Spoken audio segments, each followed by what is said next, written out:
र आर्टवर्क चाहिँ यो भर्खरै रिसेन्टली सकेको आर्टवर्क हो है। र यसमा पनि मैले मिहिनेत त धेरै नै गरेको छु।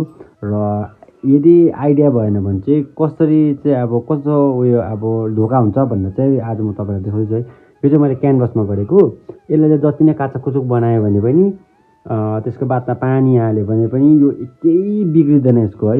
एकपल्ट भार्निस गरेपछि त झन् यो अब लगभग भन्छ 50-60 साल त आरामसे केही नगरी पनि जान्छ यो आर्टवर्कलाई केही हुँदैन मिहिनेत गरेको अनुसार होइन। तर मैले 2 वर्ष अगाडि चाहिँ मलाई क्यानभस भन्ने कुरा चाहिँ थाहै थिएन है। र क्यानभसको बारेमा थाहा नहुँदाखेरि चाहिँ यहाँ हेर्न मैले चार्ट पेपरमा बनाएको थिएँ है। र हेर्न अलिकति कुच्च्यो, अब यो कुच्च्यो यहाँनिर यतातिर कुच्च्यो। अब यहाँ यसमा त मिहिनेत त मैले यसमा पनि धेरै नै गरेको छु नि त है। रिजल्ट पनि अब ठिकठाकै आएको छ। र मिहिनेत चाहिँ मैले यसमा पनि धेरै नै गरेको छु। तर अब के भयो, अब यसलाई चाहिँ प्रिजर्भ गरेर राख्नु चाहिँ धेरै नै साह्रो छ कि, धेरैभन्दा पनि धेरै नै साह्रो छ। किनभने यो कुच्चिहाल्छ है। हेर्नु न, यहाँ च्यात्ते काँटी टोके त यहाँ पनि च्यातिएको छ। र अब तपाईँहरूलाई सही कुराको अब आइडिया छैन भने चाहिँ नहुनु पनि धेरै नै साह्रो छ। तर स्टार्टिङ चाहिँ गरेको थिएँ मैले, त्यही भएर चाहिँ अब क्यानभसमा उतार्दाखेरि मलाई धेरै नै सही भयो, सजिलो भयो है। तर यो आर्टवर्क मैले बनाएको छु, अझै एउटा बनाएको छु यसको कपी, तर त्यो सानोमा छ। र सिक्दाखेरि चाहिँ मैले चाहिँ चार्ट पेपरहरूबाट नै सिकेको है। यो 10 रुपियाँको चार्ट पेपर हो। र यसलाई अलिक मोटो बनाउनु लागि चाहिँ मैले यसमा अझै डबल टाँच्दिएको, त्यसले नै बिग्रियो है। यो कुच्चो चाहिँ अब यो कहिले पनि बनिँदैन अब। तर यही कुरा चाहिँ मैले यत्तिकै मिहिनेत चाहिँ अब मैले चाहिँ क्यानभसमा थाहा पाएर चाहिँ गरेको भए चाहिँ है धेरै नै राम्रो हुन्थ्यो है। र क्यानभसको बारेमा चाहिँ मलाई थाहै भएन, किनभने मैले कुनै कलेजबाट गरेको होइन, मैले आफै गरेको। र अर्को गल्ती चाहिँ के छ भने नि, मैले चाहिँ यो जो चार्ट पेपर छ नि 2-3 दिनमै होइन है, धेरै नै 1 वर्ष जस्तै थाहा भएन मलाई क्यानभसहरूमा को बारेमा है। र मलाई सायद यो चाहिँ के हो भने मैले पहिल्यैदेखि नै अब यदि आर्ट कलेजहरूमा होइन, डिग्री कलेजहरूमा, आर्ट डिग्री कलेज फाइन आर्टको कलेजहरूमा गरेको भए चाहिँ मलाई थाहा हुन्थ्यो होला है।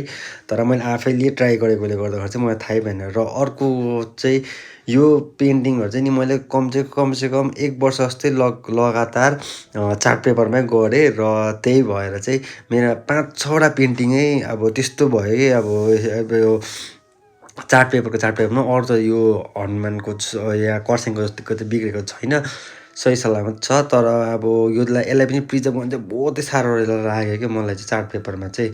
र त्यो मध्येमा चाहिँ एउटा one of my favourite painting है।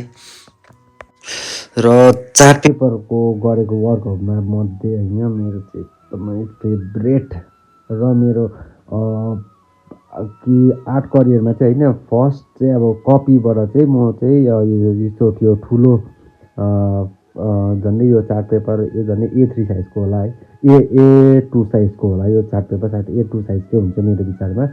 र यसमा गरेको चाहिँ यो मेरो फर्स्ट आर्टवर्क हो है।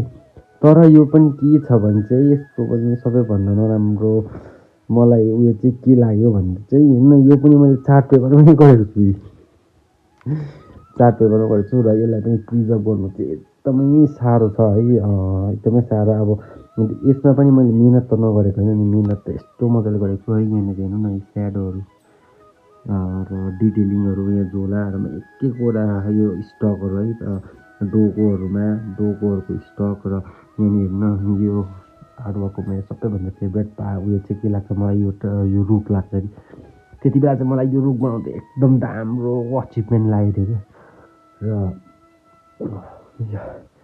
यो आर्टवर्क चाहिँ बनाउँदा चाहिँ मलाई केही थाहै थिएन कि अब क्यानभसको बारेमा अब है।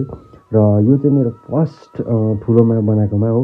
र यो पहिला यो गर्नको बादमा चाहिँ यसको बादमा चाहिँ मैले यो गरेको सायद मैले एउटै छुट्टीमा गरेको जस्तो लाग्दैछ। यो चाहिँ 2022को जुनमा गरेको रहेछु है, 5 तारिक। र यसमा चाहिँ मैले लेखेको पनि थिइनँ। र यो पनि मैले सायद मेतिरै गरेको जस्तो लाग्दैछ है। त्यति बेला चाहिँ मलाई क्यानभसलाई स्ट्रेच कसरी गर्नुपर्छ भने थाहा थिएन। मैले अलिअलि त्यही बाहिरबाट फेसबुकहरूतिरबाटै हेरेर चाहिँ गर्दै थिएँ। र त्यति बेला चाहिँ हेर्नु न, यहाँनिर अब अगाडि चाहिँ यस्तो मजाको छैन आर्टवर्क। र यहाँ पछाडि चाहिँ हेर्नु यहाँनिर जबरजस्ती आफै मिस्त्री भएर हो यहाँनिर फ्रेमहरू बनाएर। तर अब यहाँनिर चाहिँ अब स्ट्रेच गर्नु चाहिँ अब चार्ट पेपर चाहिँ त्यस्तो तन्किँदैन रहेछ नि त, तान्यो भने उयो भइहाल्छ भने चाहिँ यहाँ अम्बुजा सिमेन्ट छ यहाँ पछि चाहिँ अब अम्बुजा सिमेन्टको बोरा है। र अम्बुजा सिमेन्टको बोरा भए पनि यहाँ अगाडि भएर फेरि मजाको देख्छ है।